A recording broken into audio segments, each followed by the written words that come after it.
Hi there. This is Afro Perspectives. Xenophobia and discrimination against Zimbabweans and other black Africans holding high profile public sector jobs in South Africa. The man you see here on screen is making life for Zimbabweans holding high positions in the public sector in South Africa very, very difficult. He is Willie Vukela, Acting Director General in the Department of Public Service and Administration in President Cyril Ramaphosa's administration. Vukela has recently said that foreigners holding jobs in strategic and sensitive positions are a threat to the security of South Africa.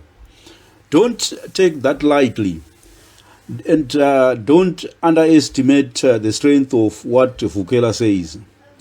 If I'm not wrong, he is number 2 to the Minister of Public Service and has a direct line of communication to the Minister of Public Services, Mzamo Buthelezi.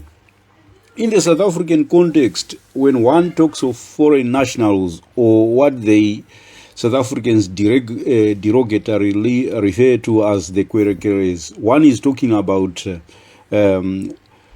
black Africans from the north of the border, including Zimbabweans, Mozambicans, people from Nigeria, and the list goes on. And it even includes Zimbabwean South Africans of Zimbabwean extraction with Shona-sounding names. So how did we get here? Well, a number of Zimbabweans holding posts, some with permanent resident status or even hold full South African citizenship, have become targets for open discrimination. Recently, Pascal Taruinga was appointed Chief Heritage Officer at the Robben Island Museum.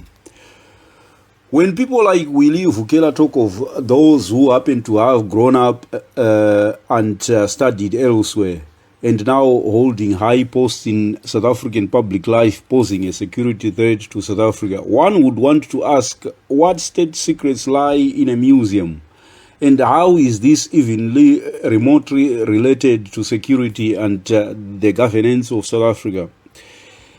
In the South African Parliament, Seth Cooper, chairperson of the Robben Island Museum Council, was grilled by the South African Parliament's Committee on Sports, Arts and Culture on April 25 of this year. He disclosed that there were only 3 foreign nationals working for the Robben Island Museum. All had permanent resident status in South Africa. And yes, they all happened to have grown up and studied in Zimbabwe. It's not that the people who are talking about, we are talking about, were holding cleaning jobs. Please, you have to forgive me here. I have nothing against people trying to better their lives by holding low-level jobs. I'm just trying to illustrate a point here. Take the case of Kennedy Matemba. He was appointed Chief Financial Officer at the Robben Island Museum and is a chartered accountant by training.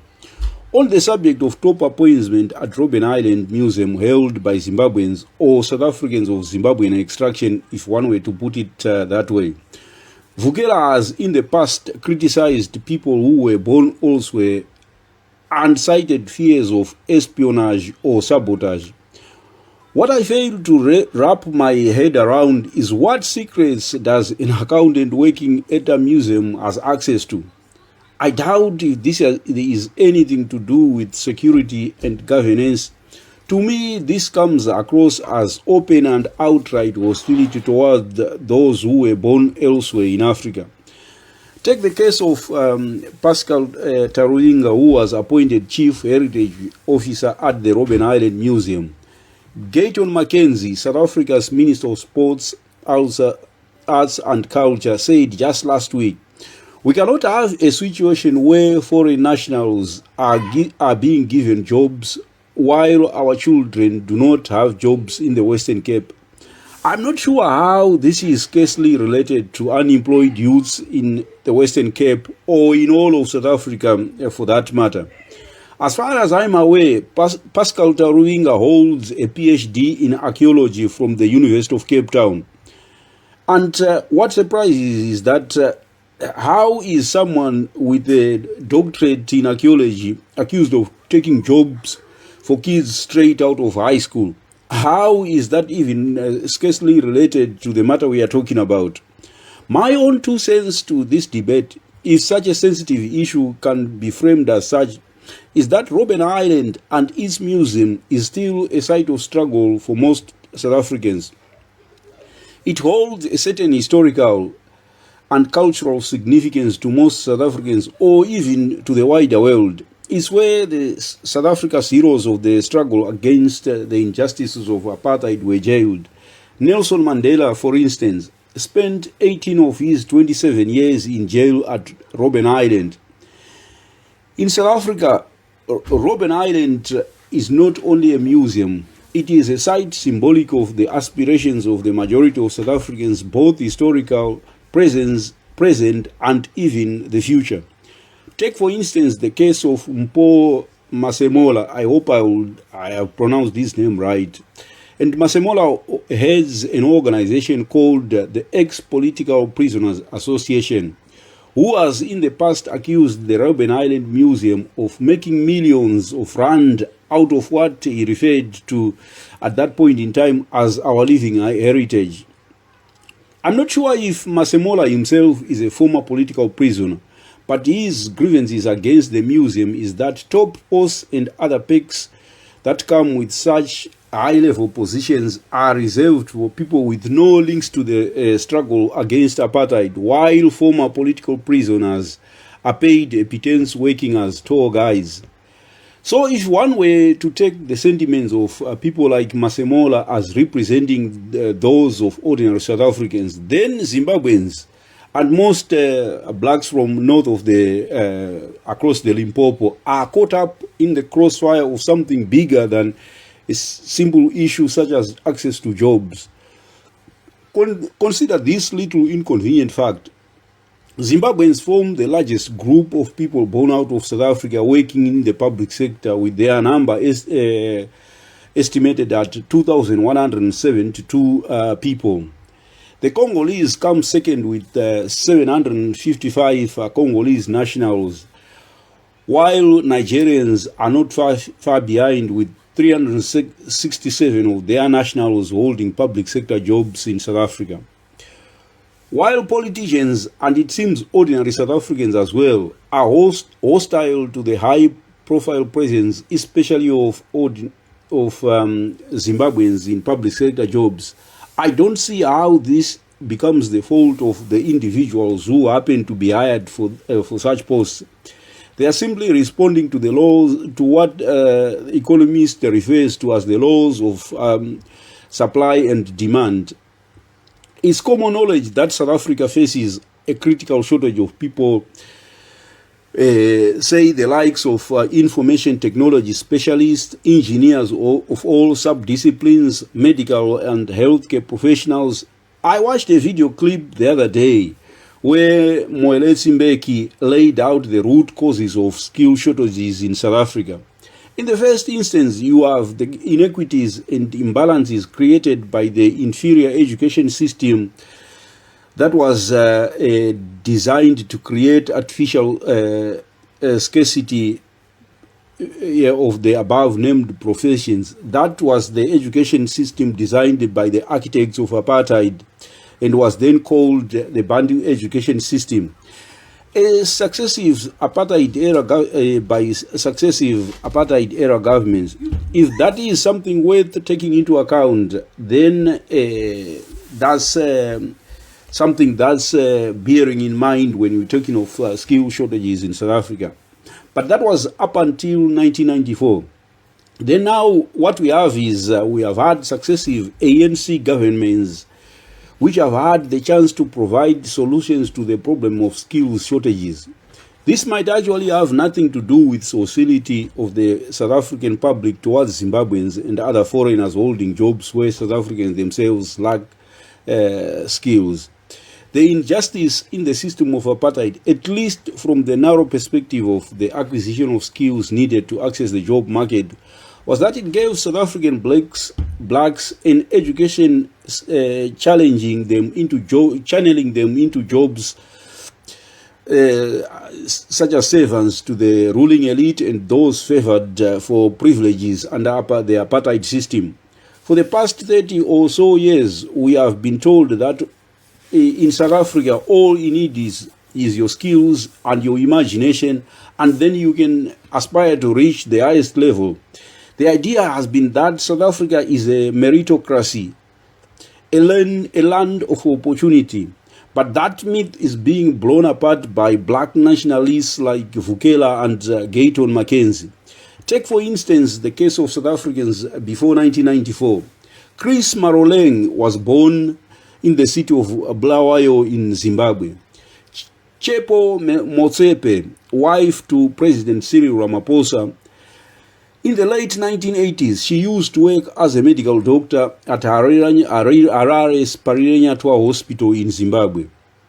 Thabo Mbeki lived in Harare in the 1980s. These are just the instances I've just provided of 3 South Africans who were at one point in time guests in a country like Zimbabwe. There is such thing known as moral debt, where you have to at least take into considerations the gratitude, the generosity of people who have actually done something for you in the past. I cannot talk of Mozambicans. I can talk of Mozambique, the DRC, and South Africa's other neighbors. And maybe all I can say is that Graça Machel, former First Lady and partner to the late President Mandela, is from Mozambique. Well, we can safely agree that that was all in the past, and we are all now living in the present. For the majority of Zimbabweans living in South Africa, especially those who are highly trained, there is no reason for them to access to cross the border into South Africa if Zimbabwe was doing well. But then you have a situation where South African politicians turn a blind eye to the ZANU-PF elite stealing election after election.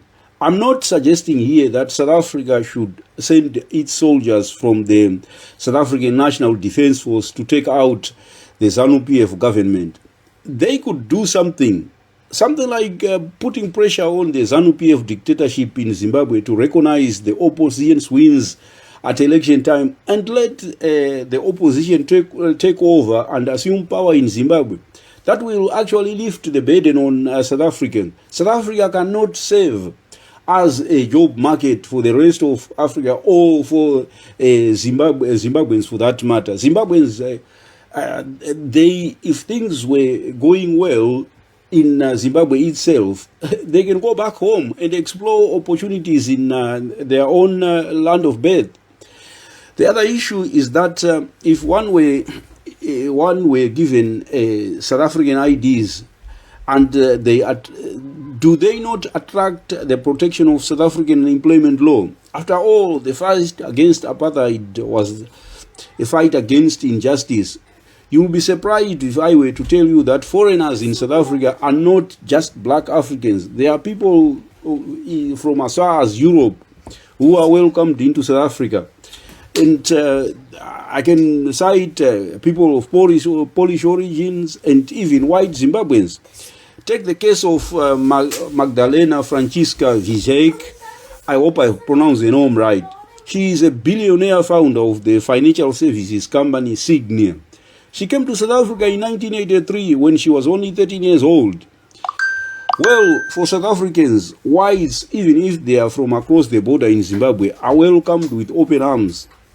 The villain is their own black brothers from Zimbabwe, the DRC, Mozambique, and so on. There seems to be some double standards here. Consider the case of Strive Masiyiwa. He is the founder of Econet and owns Cassava Technologies, which plans to open Africa's first artificial intelligence factory. And that facility will be located in Johannesburg. I think you can see the irony here. Zimbabweans here are providing jobs for the South African youth. I would have wanted to know what Gayton Mackenzie would make of this.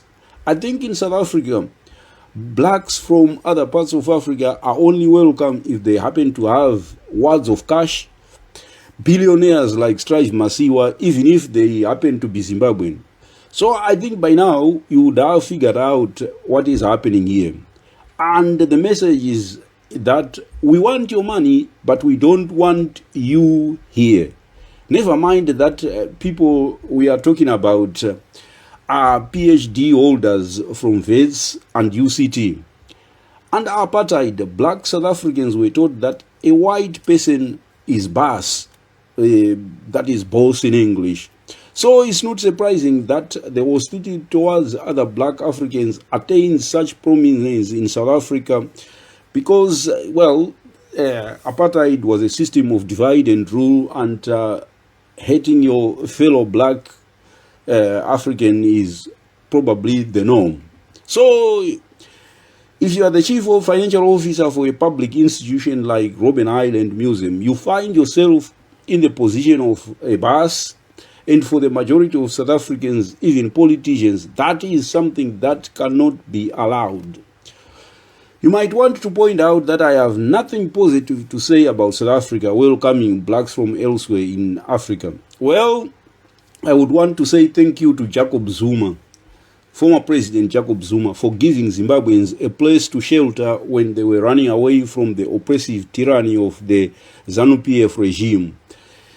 The Zimbabweans exemptions permit was his idea, and Cyril Ramaphosa recently extended that arrangement.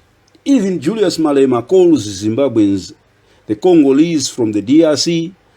Here we're not just talking about high flyers leading organizations such as the Robben Island Museum, but Malema calls everyone from across the border his brothers and sisters to all South Africans. Is Pan-Africanism, is tolerance par excellence. The problem lies with the Gayton Mackenzies of this world, who seem to hold all the grudges against other black Africans and especially Zimbabweans. Thank you for taking time to follow this piece. If there is anything that I have got wrong or have failed to mention, please drop your comments below. We are only a small channel and your support is highly appreciated. So please subscribe and don't forget to give me some likes. Thank you. Bye. Merci. Siabonga. Tatenda. Bye.